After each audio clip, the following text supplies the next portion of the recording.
Bienvenidos nuevamente, querida comunidad de lo insólito. ¿Alguna vez has sentido que la muerte no es el final de la comunicación? Que hay mensajes que trascienden el umbral entre la vida y lo que hay más allá. Esta noche, en Narraciones de lo insólito, te sumergirás en la historia de un mensaje imposible, una despedida desde el otro lado. Prepárate para escuchar un eco desde el silencio. Comencemos. Descubre lo asombroso. Explora lo inexplicable. Las carreteras de México han sido testigos de innumerables historias a lo largo de los años.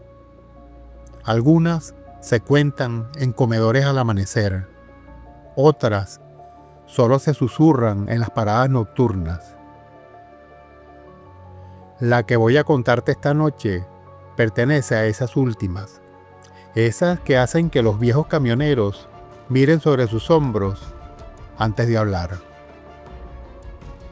Manuel Velázquez llevaba más de 20 años trabajando como trailero de carga pesada y a sus 52 años conocía cada curva, cada pendiente, cada gasolinera de la ruta entre Guadalajara y Monterrey, como la palma de su mano. El asfalto era su segundo hogar y sus compañeros de profesión, su segunda familia. Entre esos compañeros estaba, sin duda alguna, Héctor Ibarra, su amigo desde la juventud. Ambos habían comenzado juntos en el negocio y, aunque solían conducir rutas diferentes, mantenían una amistad que se había fortalecido con los años. Héctor era conocido por su risa contagiosa y por ser el alma de cualquier reunión en los paradores de carretera. La noche del 17 de octubre comenzó como cualquier otra para Manuel. El cielo estaba despejado. La luna llena iluminaba tenuemente los campos de ágave que se extendían a ambos lados de la carretera. Manuel conducía su tráiler a velocidad constante mientras escuchaba el ronroneo constante del motor diésel. Por rutina, encendió su radio CB para hacer su reporte.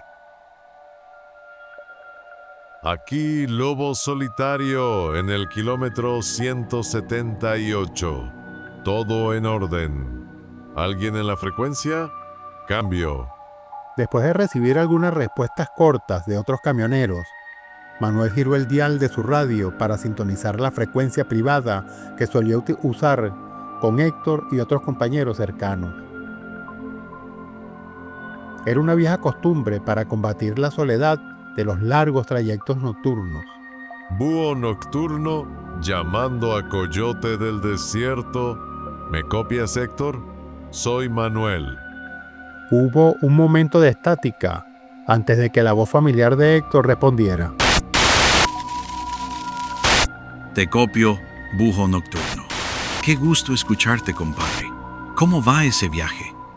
Todo tranquilo. ¿Y tú? ¿No que hoy estabas de descanso? Sí, pero ya sabes cómo soy. No puedo estar lejos del volante por mucho tiempo. Tomé un flete extra para el nacimiento de mi nieta. Andrea está por dar a luz en cualquier momento. Ese es mi compadre. Siempre trabajando por la familia. ¿Ya tienen todo listo? ¿Será niño o niña? Niña. La van a llamar Lucía, como mi madre. Ya tengo listo el regalo. Un collar de plata que fue de la abuela.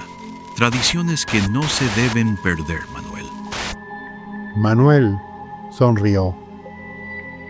Héctor siempre había sido un abuelo orgulloso desde que su hija mayor lo convirtió en uno 3 años atrás. Ahora esperaba a su segundo nieto con la misma ilusión.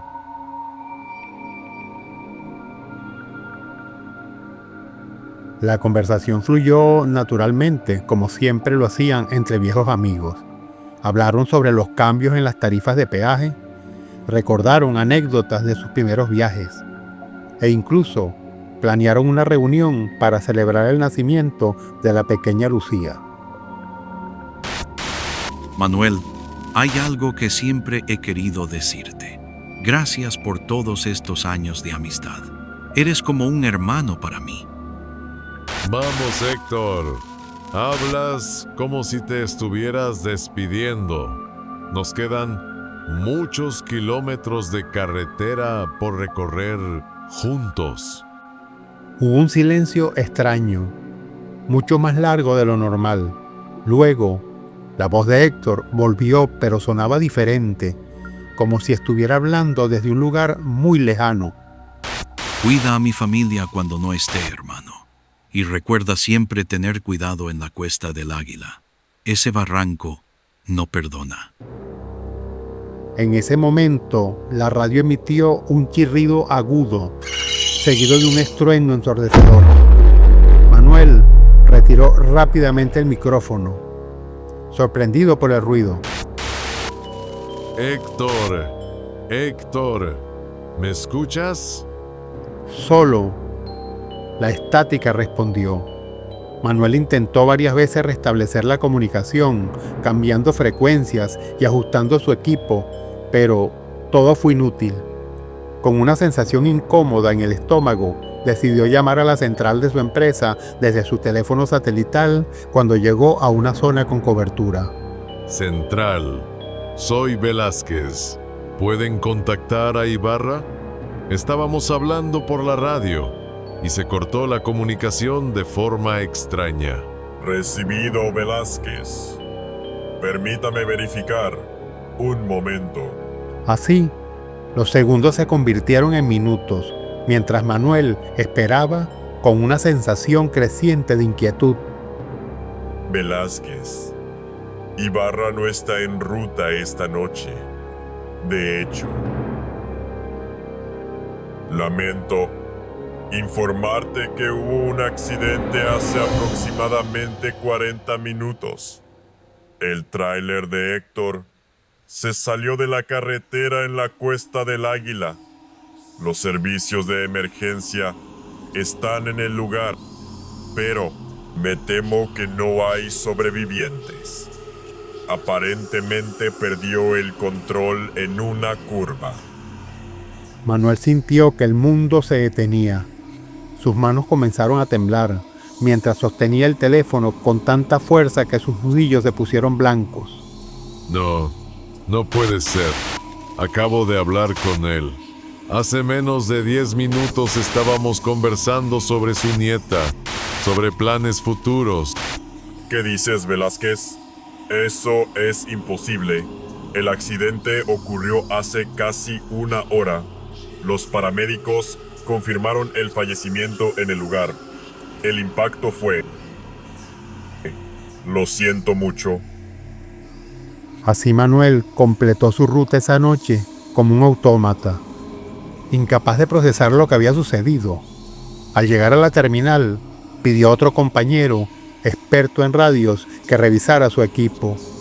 El compañero confirmó que había recibido una transmisión a las 23:17, exactamente 43 minutos después de que se reportara oficialmente el accidente y la muerte de Héctor.